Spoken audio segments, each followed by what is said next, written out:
Bonsoir Jaco. Bonsoir Biwan. Ça, Bonsoir Kinshasa. ça c'est ton tapis. Merci. Merci beaucoup. Merci d'être venu. Voilà ta place. Merci. Voilà. Cool, on est très content de t'avoir finalement sur ce plateau de tapis rouge. Moi, j'aimerais d'abord savoir les dernières informations de Cool Matopé parce que ça fait un bail que tu n'es plus à Kinshasa. Un bail, ça dépend. J'étais là au mois de mars. Oui. Donc il y a juste quelques mois. Et donc je suis là. Par la grâce de Dieu, ça va. Alors, quelles sont les dernières informations? Je sais qu'il y a explosion, mais il y a d'autres choses encore. J'aimerais que tu nous en parles toi-même. Je suis en tournée, là, après le Sénégal au mois de décembre, parce que le réveil est toujours là et suit sa dynamique. Il y a des chants mémoriaux, des chants qui ont accompagné ce réveil, mais c'était malheureusement chanté dans les langues locales.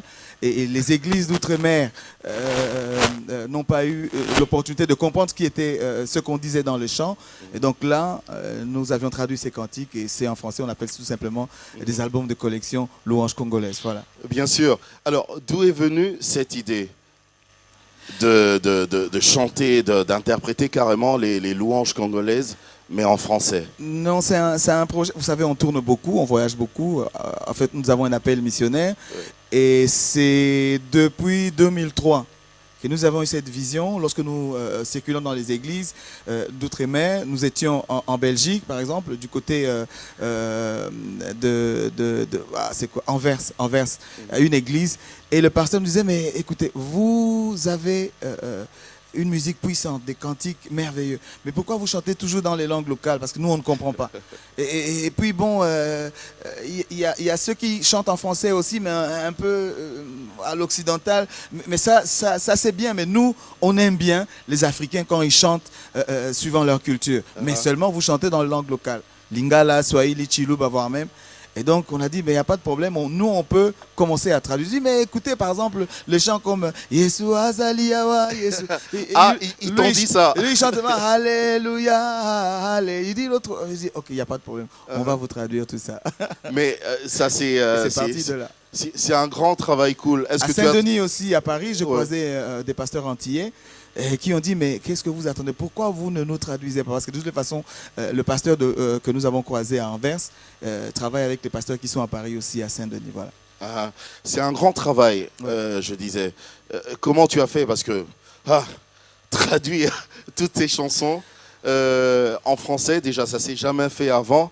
Ouais. Bon, et toi, tu as d'ailleurs, il y a 2 volumes maintenant. Il y a le volume 1, le volume 2. Et comment tu as fait tout 3, ça? 4, 5 et 6. Oula, que je n'ai pas encore. Ça viendra. D'accord. On travaille aussi un autre volume, ça va être louange gabonaise. Parce que vous savez que je vis, j'ai un pied au Gabon aussi, à Libreville. Et les Gabonais ont aimé et ils m'ont apporté déjà 3 cassettes, 3 CD avec les cantiques gabonais que je dois traduire. Mais alors, tu as toute une équipe autour de toi pour une équipe des traducteurs ou comment tu fais? Non, je crois pour garder en plus le sens de... Non, je crois que quand Dieu donne une vision, il donne une mission, je crois qu'il donne les capacités qu'il faut. On ne souffre pas trop. Très souvent, avec les amis, quand on travaille, ça vient tout seul. On écoute, on ne fait pas comme on appelle la traduction littérale, mais on écoute l'esprit du chant. Et on écoute, on suit, quelquefois ça rime. Je voulais dire involontairement, mais bon, je crois que c'est le Saint-Esprit qui fait les choses. Je crois que ça vient tout seul, sans qu'on ne force. Mais il y a des moments aussi où on essaye et que ça ne marche pas. C'est comme par exemple, il y a un cantique, c'est Namonayo Yesue, Namonayo, Namonayo Yesue, Namonayo. Si seulement l'émission pouvait passer en Allemagne. Il y a un pasteur qui est en Allemagne, c'était son cantique. Il a dit, mais est-ce que vous pouvez me traduire ce chant-là? Mais ça n'a pas été facile. Alors comment tu as fait? Ça n'a pas été facile. Namonayo. Ça n'a pas été facile. Ça nous a pris des mois et des mois et des mois et ça n'a pas été facile. On a essayé une première version, c'était pas tout à fait ça. On a essayé une deuxième version, ça n'a pas marché. Tu as une version finale maintenant? Et la version finale, elle est comment? Révèle-toi, Jésus, révèle-toi. Parce que Jésus, tu vois pas Jésus avec tes yeux, mais il se révèle à quelqu'un. À ton esprit, voilà. Ok, alors Cool Matopé, tout au début de l'émission, j'avais dit que dans Tapis Rouge, nous avons aussi des invités surprises. Yeah. Alors, j'ai cherché, j'ai fouiné avec bien sûr toute l'équipe de Tapis Rouge. Et j'ai découvert une personne qui a toujours réalisé tes clips, alors depuis très longtemps. La personne s'appelle Steve Condé, c'est un réalisateur. Avant qu'on le reçoive, j'aimerais que tu dises quelque chose, parce que je t'ai vu rire. Non, au fait, c'est un grand ami. Moi, je dirais même que c'est un frère, c'est plus qu'un frère. Steve, on se connaît depuis très longtemps. Je crois que ça fait plus ou moins 20 ans. Parce qu'à l'époque, il faisait partie de ce qu'on appelait à l'époque les chorégraphes, les danseurs, Smurf, vous voyez, breakdance, etc. Et nous avions un groupe Royal S, et Steve est arrivé justement et dans l'équipe des frères, des amis avec qui on dansait, quoi, voilà. Et tout est parti de là. Et lui, il dansait déjà dedans. Il dansait, oui. Dans Royal S. Steve, nous, on a l'habitude de l'appeler ici dans le milieu de la presse, on l'appelle le roi du village. Je savais pas. Ah oui, le roi du village parce que c'est lui au fait qui a aidé beaucoup de jeunes dans ce milieu de la presse. Steve, merci d'être venu. On a parlé de toi tout à l'heure. Cool Matope a même dit que tu dansais, tu faisais partie de l'équipe des chorégraphes dans le groupe Royal S. Alors raconte-nous ça, Steve, brièvement toi-même. Bien, en fait, ça fait tellement longtemps. Ben, Plus ou moins 20 ans. Oui, 20 ans, il y avait beaucoup de gens. Cool aussi, il aurait dû cacher ça. Il y a un qui est devenu député provincial. Il n'avait même pas 20 ans. Ah, tu n'avais même pas 20 ans. Si. Mais c'était quand même très bien. À l'époque, il était le chef et nous, on était là en train de danser. C'était un grand chef. Non. Un très grand chef, déjà à l'époque. Et ce qu'il faisait était pratiquement... En fait, beaucoup de gens ne le savaient pas, mais même le grand musicien que nous connaissons aujourd'hui, qui ont fait succès, il a joué leur musique. Ah. Et c'est vrai. Comme quel musicien, juste quelques noms.